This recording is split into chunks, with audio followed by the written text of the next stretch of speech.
আসসালামু আলাইকুম সুপ্রিয় শিক্ষার্থী বন্ধুরা, আশা করি ভালো আছো। আমাদের ধারাবাহিক ক্লাসের আজকে আমরা 2024 সালের সিলেট বোর্ড নিয়ে আলোচনা করব ট্যাগ কোশ্চেনের উপরে। তো আমরা প্রথম বাক্যটা দেখি যে 2024 সালে সিলেট বোর্ডে এই ট্যাগ কোশ্চেন এসেছিল। এক নম্বরটা আমরা দেখি এট প্রেজেন্ট বর্তমানে extended families are found in rural areas.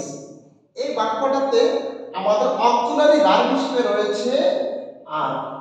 তো প্রথমেই আমরা লক্ষ্য করব যে অক্সিলারি ভার্ব বাক্যের মধ্যে আছে কিনা। সেক্ষেত্রে আমরা দেখলাম যে এখানে আর অক্সিলারি ভার্ব রয়েছে, এই জন্য আমরা এই আরটিকে প্রথমে বসাবো। এরপরে আমরা দেখব এই বাক্যের মধ্যে নেগেটিভ কোনো শব্দ আছে কিনা। এই বাক্যের মধ্যে যেহেতু নেগেটিভ কোনো শব্দ নেই, তাহলে আমরা ট্যাগ কোশ্চেনে নট এর সংক্ষিপ্ত রূপটি আমরা ইউজ করব। এরপরে আমরা দেখব বাক্যের সাবজেক্ট কি আছে, এক্সটেন্ডেড ফ্যামিলিজ,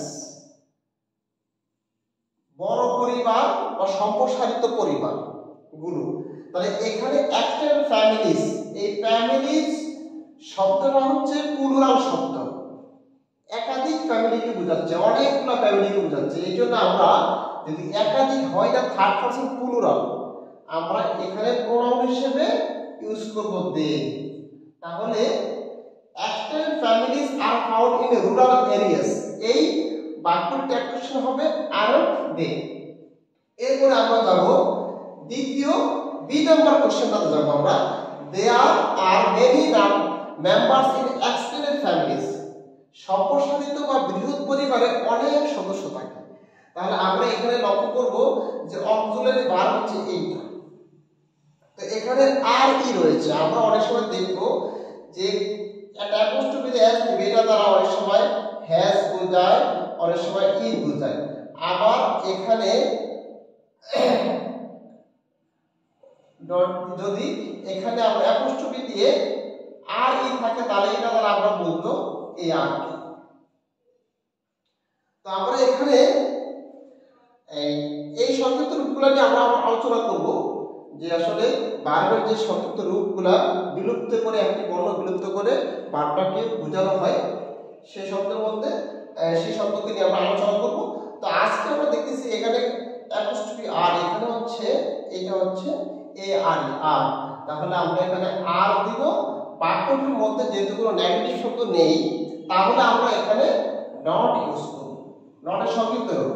এরপরে বাক্যের শুরুতে দেয়ার দিয়ে শুরু হলে বাক্য, তাহলে আমরা ট্যাগ কোশ্চেনে প্রোনাউনের জায়গাতে দেয়ার ইউজ করব, প্রোনাউনের জায়গাতে আমরা দেয়ার ইউজ করব। এরপরে আমরা দেখতেছি the house is full of guest, তাহলে এই বাসাটি একেবারে মেহমানে পরিপূর্ণ হয়ে যায়।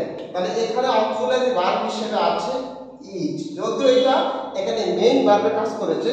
তারপর আমরা এই এমি ভার্বকে যদি কোনো বাক্যের মধ্যে পেয়ে থাকি, অক্সিলারি ভার্ব হোক অথবা মেইন ভার্ব হোক, তাহলে আমরা এটাকে কি করব, এটাকে আমরা বাক্যের মানে ট্যাগ কোশ্চেনের শুরুতে নিয়ে যাব ইজ।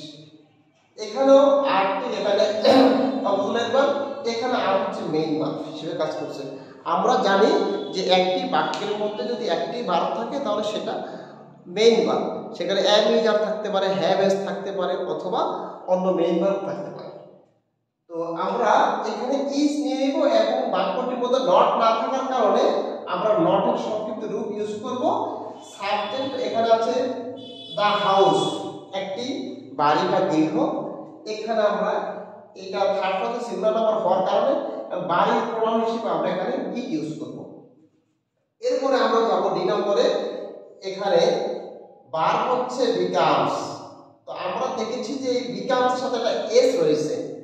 তো আমরা দেখব যে যদি কোনো ভার্বের শেষে এস বা এস থাকে, তাহলে সেটা সাধারণত প্রেজেন্ট ইনডিফিনিট টেন্সে থার্ড পারসন সিঙ্গুলার নাম্বার হিসেবে এই ভার্বটা থাকে। সেখানে আমরা এস থাকার কারণে এখানে আমরা ডাজ ইউজ করব, এবং এই বাক্যের মধ্যে কোনো নেগেটিভ শব্দ না থাকার কারণে আমরা এখানে নট ইউজ করব, এবং সাবজেক্ট হিসেবে রয়েছে ইট, তাহলে আমরা এখানে ইট ব্যবহার করব। এরপর আমরা দেখব ইন দ্য সেম রুম, একই রুমে children are found reading, gossiping and eating, এরকম আমরা অনেক দেখব যে রেস্টিং। তো এখানে আমরা অক্সিলারি ভার্ব হিসেবে পেয়েছি আর, এখানে আর আমরা বসিয়ে দিব। এরপরে এই বাক্যটার মধ্যে নেগেটিভ শব্দ না থাকার কারণে আমরা নট এর সংক্ষিপ্ত রূপ আমরা ইউজ করব এন্ড অ্যাপোস্ট্রোফি তারপরে চিলড্রেন। আমরা জানি চাইল্ড, এই চাইল্ড শব্দটা হচ্ছে একজন শিশুকে বোঝাবে, শুধু একজন শিশু, তাহলে singular number. Our children, children হচ্ছে প্লুরাল নাম্বার, চাইল্ডের প্লুরাল নাম্বার হচ্ছে চিলড্রেন, অনেকগুলো শিশুকে বোঝাবে, এই জন্য আমরা চিলড্রেনের প্রোনাউন হিসেবে আমরা এখানে দে ইউজ করব।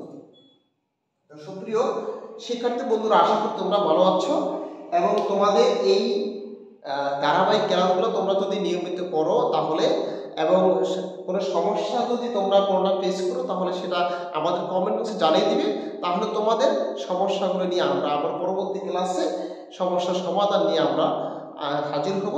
তো তোমরা ভালো থাকবে, সুস্থ থাকবে এবং আমাদের এই পেজের সাথে লেগে থাকবে। ধন্যবাদ সবাইকে।